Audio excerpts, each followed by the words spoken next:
కీర్తన గ్రంథం 51వ అధ్యాయము 7వ వచనం నుంచి 12వ వచనం వరకు అందరూ కలిసి చదువుదాం. కీర్తన గ్రంథము 51 7వ వచనం నుంచి. నేను పవిత్రుడగున్నట్లు హిస్సోపుతో నా పాపము పరిహారింపుము, హిమము కంటేను నేను తెల్లగా నుండునట్లు నీవు నన్ను కడుగుము, ఉత్సాహ సంతోషములు నాకు వినిపింపుము.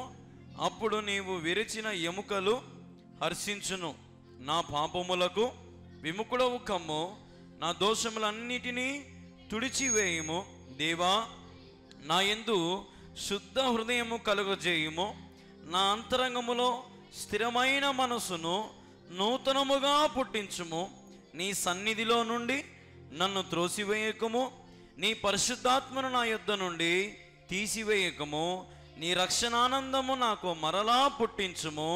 సమ్మతి గల మనసు కలుగజేసి నన్ను దృఢపరచుము. దేవుని నామానికి మహిమ కలుగును గాక. హల్లెలూయా. మరి మంచిది, ఈ సమయంలో దేవుని వాక్యాన్ని మనం ధ్యానం చేసుకుందాం. చదివిన భాగాన్ని మనం గమనించినట్లయితే ఇక్కడ మనము ఈ యొక్క మాటలు మనం గమనిస్తే చెడు మార్గాలు విడిచిపెట్టాలి. ఈరోజు మన అంశము చెడు మార్గములను విడిచిపెట్టాలి. ఏం చేయాలి? మనము చెడు మార్గాలను విడిచిపెట్టాలి. మనం చదివితే ఇక్కడ నేను పవిత్రుడగున్నట్లు హిస్సోపుతో నా పాపమును, చదవండి, హిస్సోపుతో నా పాపమును పరిహరింపుము, హిమము కంటేను నేను తెల్లగా నుండునట్లు నీవు నన్ను కడుగుము. హల్లెలూయా. ఇక్కడ దావీదు భక్తుడు అంటున్నటువంటి మాట, నేను పవిత్రుడగున్నట్లు, నేను పవిత్రుడగున్నట్లు ఏం చేయాలంట? హిస్సోపుతో నా పాపము పరిహరింపుము. ఇక్కడ హిస్సోపు అంటే ఎంతమందికి తెలుసు? చేతుల పైకెత్తండి. హిస్సోపు అంటే తెలుసా? మీకు చూపిస్తా, చూడండి. అది హిస్సోపు అంటే ఈ పువ్వులకి ఒక మంచి సువాసన వస్తుంది, ఒక సుగంధం. ఈ చెట్టుకు ఈ చిన్న చిన్న ఆకులు 3 సెంటీమీటర్లు అంటే ఆమెను ఉంటాయి ఆకులు. దానికి మంచి మంచి పూలు కాస్తాయి ఎక్కువ. అవి ఎంత శ్రేష్టమైన వాసన వస్తాయంటే అంత శ్రేష్టమైన వాసన వస్తాయి. ఇక్కడ భక్తులు అంటున్నాడు, అంత మంచి హిస్సోపుతో నన్ను కడుగు. హల్లెలూయా. అంటే ఇప్పుడు తను అనుకుంటా ఉన్నాడు, హిస్సోపుతో నా పాపము కడుగు. హిమము కంటే, హిమం అంటే తెలుసా? హిమము అంటే ఏంది? తెల్లారక మునిపే చెట్ల మీద పడుతుంది కదా తెల్లని మంచు, అది హిమం అంటే. హిమము కంటే నేను తెల్లగా నుండునట్లు నీవు నన్ను కడుగుము. హల్లెలూయా. ఇప్పుడు ఇక్కడ భక్తుడు అంటున్నాడు, నన్ను పవిత్రపరచు, హిస్సోపుతో కడుగు, హిమము కంటే తెల్లగా నన్ను చెయ్యి అని ఇక్కడ దేవుని అడుగుతా ఉన్నాడు. ఎందుకు అడుగుతున్నాడు అంటే చెడు మార్గాలు విడిచిపెట్టుకోవాలని సిద్ధపడినాడు. మన కింద గమనిస్తే అందుకే 8వ వచనము, ఉత్సాహ సంతోషములు నాకు వినిపింపుము, అప్పుడు నీవు విరిచిన ఎముకలు హర్షించును. నా పాపముల విముఖుడవు కమ్ము, నా దోషములన్నిటినీ తుడిచివేయుము. హల్లెలూయా. నా దోషములన్నిటినీ తుడిచివేయగలవాడు, నా పాపములకు విముఖుడవు నువ్వే. నీ ద్వారానే నా పాపం నుంచి నాకు విముక్తి కలుగుతుంది. మన విమోచకుడు ఎవరు? దేవుడు యేసయ్య. ఈరోజు ఆయన నీ పాపములకు విముఖుడుగా ఉన్నాడు, నీ దోషములన్నిటిని తుడిచివేయడానికి సిద్ధంగా ఉన్నాడు. తుడిచి వేసినాడు ఆయన. నువ్వు తల్లి గర్భం రూపించబడక మునుపే నీ ప్రతి పాప భారమునైనా మోసేశాడు. నీవు శుద్ధుడవు కమ్ము, నీవు నీతిమంతునిగా జీవించు, నువ్వు యథార్థవంతునిగా జీవించు అని దేవుని లేఖనాలు మనకెంతో తెలియపరుస్తా ఉన్నాయి. ఇక్కడ 10వ వచనం మనం గమనిస్తే, దేవా నా యందు శుద్ధ హృదయమును కలుగుజేయుము, నా అంతరంగములో స్థిరమైన మనసును నూతనముగా ఎట్ట పుట్టించి ఏమని అడుగుతున్నాడు? నూతనంగా పుట్టాలంట మళ్ళా. అంటే ఇంతకాలము స్థిరత్వం లేదు, ఇంతకాలము శుద్ధ హృదయం లేదు, పాపం. అందుకే అడుగుతున్నాడు, నాకు నూతనంగా పుట్టించు దేవా. ఈరోజు మనం నువ్వు అడుగుతున్నావా, దేవా నా బ్రతుకుని నూతనంగా మార్చు ప్రభా. ప్రభా నా బ్రతుకును నువ్వు నూతనంగా మార్చి నన్ను స్థిరపరచు నాయన. శుద్ధ హృదయం నాకు కలుగుజేయి ప్రభా. ఇది ఒక పాట కూడా రాశాడు కదా ఒక భక్తుడు, శుద్ధ హృదయం కలుగజేయుము నాలోనా నాలోనా, నీ వాత్సల్యం నీ బాహుల్యం నీ కృప కనికరం చూపించుము. పాపము చేశాను దోషినయున్నాను, తెలుసుకుంటిని నా అతిక్రమమే, తెలుసుకుంటిని నా పాపములే. నీ సన్నిధిలో నా పాపములే ఒప్పుకొందునయ్యా. నీ సన్నిధిలో నా పాపములే ఒప్పుకొందునయ్యా. శుద్ధాహృదయం కలుగజేయుము, శుద్ధాహృదయం కలుగజేయుము. హల్లెలూయా. ఆయన సన్నిధిలో ఏం చేయాలంటే మన పాపములు ఒప్పుకోవాలి. ఆయన మనకు విముక్తి ఇచ్చేవాడు, ఆయన మనకు శాంతినిచ్చేవాడు, ఆయన మన దోషములన్నీ తుడిచి వేసేవాడు. ఆయన నీ అంతరంగమును స్థిరపరిచి నూతన మనసు నూతనంగా పుట్టించేవాడు ఆయన. హల్లెలూయా. నెవర్ బిఫోర్ నెవర్ ఆఫ్టర్ అంటే నువ్వు ముందు ఒకలాగా ఎట్లున్నావో తెలియదు, కానీ యేసు ప్రభు దగ్గరకు వచ్చినాక నీ బ్రతుకుని దేవుడు నూరంతలుగా ఆశీర్వదిస్తాడు. ఒకప్పుడు నీ స్థితి ఎలాగునిందో, ఒకప్పుడు నువ్వు ఎంతమంది చేత త్రోసివేయబడ్డావో, ఒకప్పుడు నువ్వు ఎలాంటి బ్రతుకు, హీనమైన బ్రతుకు బతికుండొచ్చు, పాపానికి దాసులవై ఉండొచ్చు, చెడు వ్యసనాలకు చెడు అలవాట్లకు నువ్వు బానిసై ఉండొచ్చు. కానీ ఒక్కసారి యేసయ్య యొద్దకు వస్తే నీ హృదయం దేవుడు ఎట్ట మారుస్తాడంట, శుద్ధమైన మనసు. ఇస్సోపుతో హిమము కంటే తెల్లగా ఆయనని కడగడానికి సిద్ధంగా ఉన్నాడు. బట్టల సబ్బుతో కడుగుతే తెల్లగా వస్తుందా మన హృదయము? దేని ద్వారా? ఆయన రక్తము మన మీద ప్రోక్షించబడాలి. యేసు రక్తము ప్రతి పాపమును కడిగి పవిత్రపరచును. హల్లెలూయా. యేసు రక్తమే మనకు శరణం. యేసు రక్తం ద్వారానే మనకు విముక్తి, యేసయ్య ద్వారానే మనకు సమాధానం, యేసయ్య ద్వారానే మనకు అన్ని. అదే 11వ వచనం గమనిస్తే, నీ సన్నిధిలో నుండి నన్ను త్రోసివేయకుము, నీ పరిశుద్ధాత్మను నా యొద్ద నుండి తీసివేయకుము, నీ రక్షణ ఆనందము నాకు మరలా పుట్టించుము, సమ్మతి గల మనసు కలుగజేసి నన్ను దృఢపరచుము. హల్లెలూయా. నీ సన్నిధి నుండి నన్ను తోసివేయొద్దు, నీ పరిశుద్ధాత్మ శక్తి నా మీద నుండి తీసేయొద్దు, నీ రక్షణ ఆనందము నాకు మరలా పుట్టించు, సమ్మతి గల మనసు నాకు కలుగజేయి, నన్ను దృఢపరచు. నువ్వు దేవుని ఎట్టుండాలంటే నీ వేర్లు భూమిలోకి పాతుకుపోవాలి. ఎవరైనా పీకినా కదిలించినా కూడా నీ వేర్లు అనేవి, నీ షెట్ అనేది కదలకూడదు అనమాట. మనమా ఎవరన్నా వచ్చేట ఊపితే చాలు ఏమైపోతాం, మనము పడిపోతాం. ఎవరన్నా వచ్చేట దొబ్బుతే చాలు మనము పడిపోతాం. ఇక్కడ దేవుడు అంటున్నాడు, సమ్మతి గల మనసు కలుగజేసి. ఏ మనసు కావాలంట మనకు?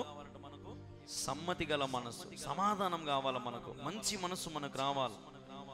ఒకప్పుడు నాకు భలే ఉండిందన్న దేవుళ్ళ ఆనందము, ఇప్పుడు ఆనందం అంతా లేదన్నా. నువ్వు అడుగు ప్రభుని, ప్రభువా నీ రక్షణ ఆనందము నాకు మరలా పుట్టించుము, నీ రక్షణ ఆనందం నాకు రిస్టోర్, నాకు మళ్ళీ పుట్టించు, నాకు మళ్ళీ ఒకప్పుడు స్థితి మళ్ళీ ఈ ప్రభువా, ఒకప్పుడు నిన్ను స్తుతించే ధన్యత నాకు మళ్ళీ ప్రభువా అని నువ్వు అడిగితే ప్రభు నిన్ను తుడుస్తాడు, కడుగుతాడు, పవిత్రపరుస్తాడు, శుద్ధిని చేస్తాడు, సమ్మతి గల మనసు నీకు ఇస్తాడు.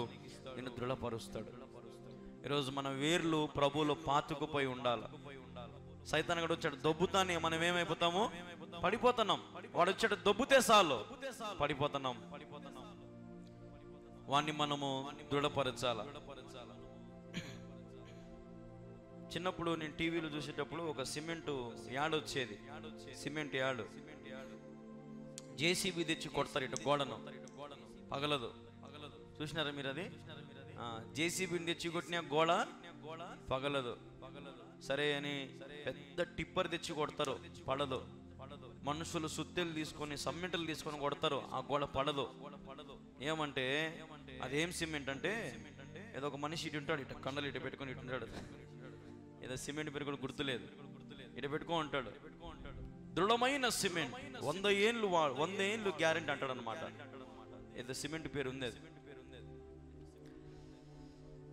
ఇప్పుడు ఆ సిమెంట్కే అంత దృఢం ఉంటే మరి దేవుని సన్నిధిలో నువ్వెంత దృఢంగా ఉండాలి? కదలక నిత్యము నిలుచు సియోను కొండవలే నువ్వు ఉండాలా. హల్లెలూయా, హల్లెలూయా.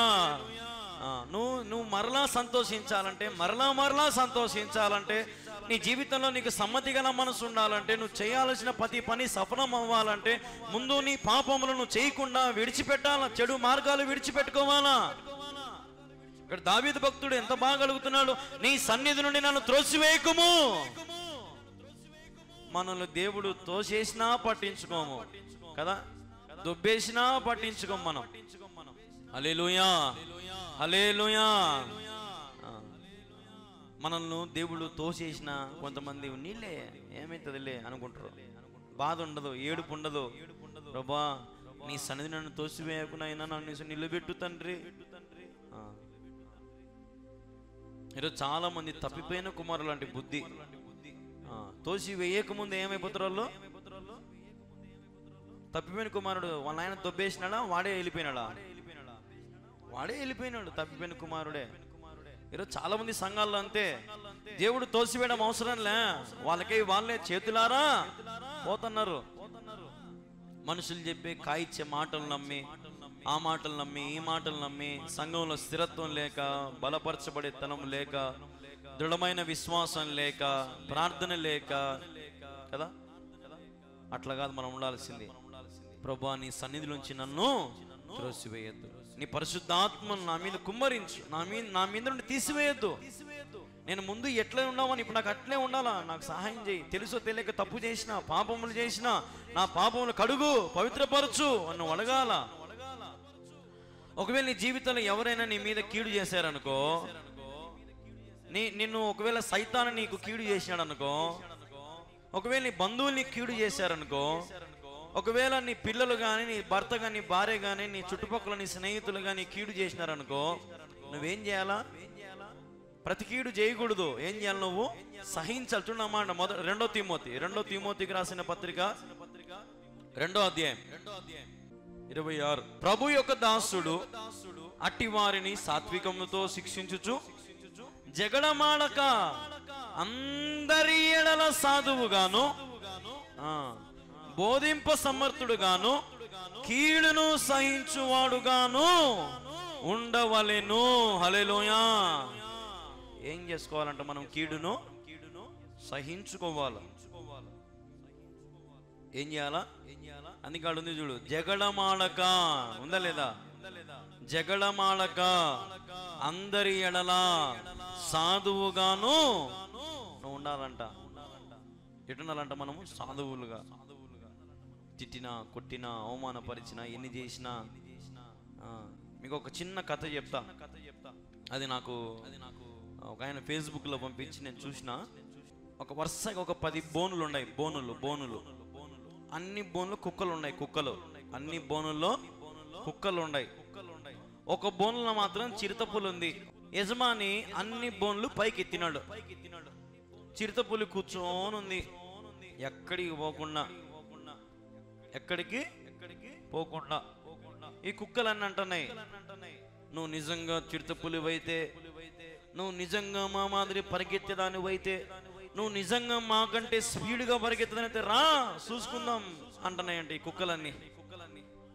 అంటున్నాయంట, రెచ్చగొడుతున్నాయంట కుక్కలన్నీ. ఏం చేస్తానంటే కుక్కలన్నీ రెచ్చగొడుతున్నాయంట. ఏంది శాతగానన్న మాదిరి పనుకోని ఉండవే, రాలేవు మాతో పోటీకి, రాలేవు, మమ్మల్ని గెలుసు చూద్దాం అని స్టార్ట్ చేసినాయంట. 1 2 3 అంటానే కుక్కలన్నీ పరిగెత్తినాయంట. కుక్కలన్నీ. చిరుతపులి మాత్రం ఆడుంది, బోనులోనే ఉంది. బాగా గమనించండి, చిరుతపులి ఆడుంది, బోన్లోనే ఉంది. తిరిగి వచ్చేటప్పుడు కుక్కలన్నీ ఫాస్ట్ గా పరిగెత్తొస్తున్నాయి, మళ్ళీ ఆడికి బోనుల్లోకి దూరాలని పోయినాయి, మళ్ళా పరిగెత్తం వస్తున్నాయి. ఒక కుక్క దాని బోన్లోకి పోకుండా చిరుతపులి బోన్లోకి పోయి పడింది. యాడికి పోయి పడింది? చిరుతపులి బోన్లో పోయి జమ్మని జారుకుంటూ పోయి బోన్లో పడింది. బోన్లు మూసినాడు యజమాని. ఇప్పుడు ఆ కుక్కకు భయం ఉంటుందా ఉండదా? చిరుతపులి ఆహారం ఏంటంటే ఎక్కువ కుక్కల్ని తింటది అది. పులి కానీ సింహాలు కానీ ఎక్కువ కుక్కల్ని తింటాయి బాగా. ఇప్పుడు దానికి భయం. ఇప్పుడు మనం తిరుపతిలో చిరుతపులులు పట్టుకున్నారు కదా, ఏం వేసినారని దాంట్కి కుక్కలు వేసినారు దాంట్కి బోన్లో. ఆ కుక్కలు చూసి ఈ చిరుతపుల్లు పోయింది బోన్లోకి. అట్లా 5 6 దొరికినాయి ఇప్పటికి. ఉదాహరణకి చెప్తున్నా, ఇప్పుడు ఆ కుక్క పరిస్థితి ఏంది? లోపల చీల్చి చెన్నాడింటది అది చిరుతపులి. దానికి సినిమా చూపించడది ఆ కుక్కకు. ముందంతా ఎన్ని మాటలు మాట్లాడలేదా? ముందంతా ఏమని మాట్లాడింది? ముందంతా నువ్వు రాలేవా, నువ్వు శతగాందానివే, కూర్చొని ఉండవే లోపల. చూడండి, ఒకసారి నిన్ను కూడా మనుషులు రెచ్చగొడతారనమాట. మనుషులు వాళ్ళు రెచ్చగొట్టినప్పుడు నువ్వు పైకి పోయి పరిగెత్తినావు అనుకో, నీకు వాళ్ళకు తేడా లేకుండా పోతుంది. నువ్వు దృఢంగా ఉండాలా, నువ్వు నమ్మిన దేవునికి నువ్వు దృఢంగా నిలబడాలా.